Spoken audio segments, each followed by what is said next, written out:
The most tired person in the room isn't the one who worked 18 hours. It's the one who did 18 things that didn't matter.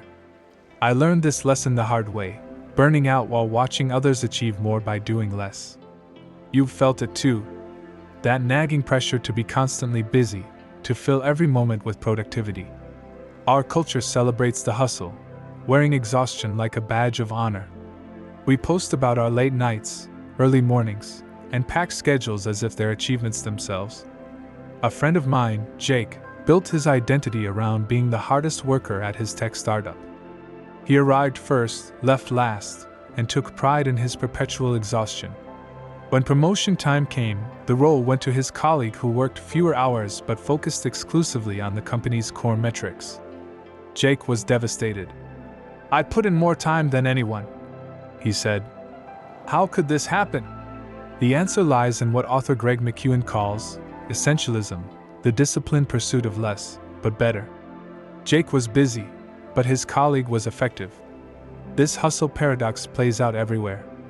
The entrepreneur juggling 12 projects who gets outperformed by someone focused on one.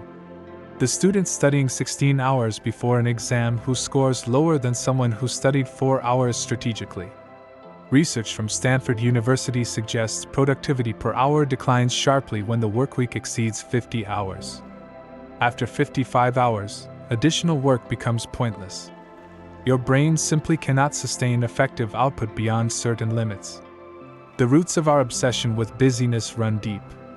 Psychologist Brené Brown points out that we've equated our self-worth with productivity. We believe we must earn our worth through constant action. Any pause feels like failure. Your worth isn't measured by your output. This simple truth feels radical in a culture that treats rest as weakness. I struggled with this myself. For years, I packed my schedule from 5 a.m. to midnight. My to-do list stretched endlessly. I felt accomplished when exhausted. My breaking point came unexpectedly, not from physical collapse but from a disturbing realization. I had become extraordinarily efficient at tasks that didn't matter. I was climbing a ladder propped against the wrong wall, as Stephen Covey might say. The turning point came through a practice ancient philosophers would recognize. The Stoics called it premeditatio malorum, the premeditation of evils. I asked myself, on my deathbed, will I regret not answering more emails? Will I wish I'd attended more meetings? Will my legacy be defined by how busy I appeared? The answers were painfully obvious. This perspective shift led me to a counterintuitive approach. I began doing less, but with greater intention. I examined each commitment, asking not, "Can I do this?" but, "Should I do this?" The results were stunning. My most meaningful work improved. My relationships deepened. My mind cleared. Most surprisingly, my actual achievements, the ones that mattered, multiplied. This phenomenon appears consistently throughout history. Warren Buffett attributes much of his success to saying no to almost everything. Bill Gates schedules, think weeks, with no meetings. Writer Cal Newport advocates deep work, extended periods of distraction-free concentration. The science confirms what these high achievers practice. Neuroscientist Daniel Levitin explains that task switching depletes neuroresources. Each shift of attention costs mental energy that could be directed toward meaningful work. Your brain performs best when focused on one important task, not when scattered across many. This isn't about laziness or avoiding hard work. The most accomplished people often work intensely, but only on what truly matters. They understand that busyness and productivity are different animals.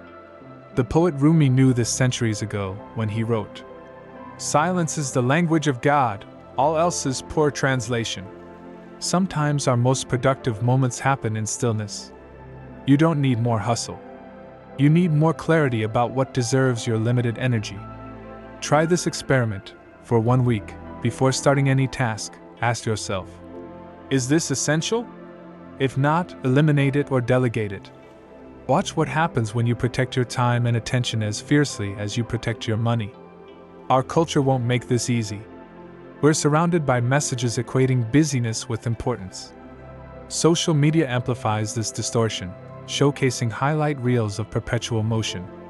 Remember that no one posts photos of themselves thinking deeply, saying no to distractions, or identifying what doesn't matter.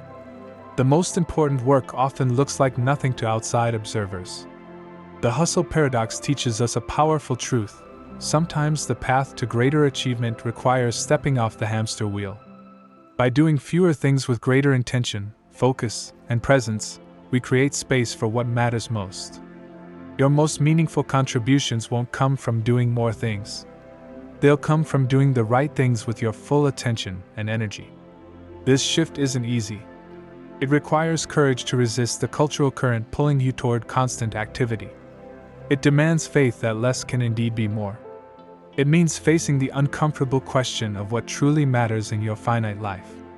The next time someone proudly tells you how busy they are, consider what they might be avoiding through all that motion.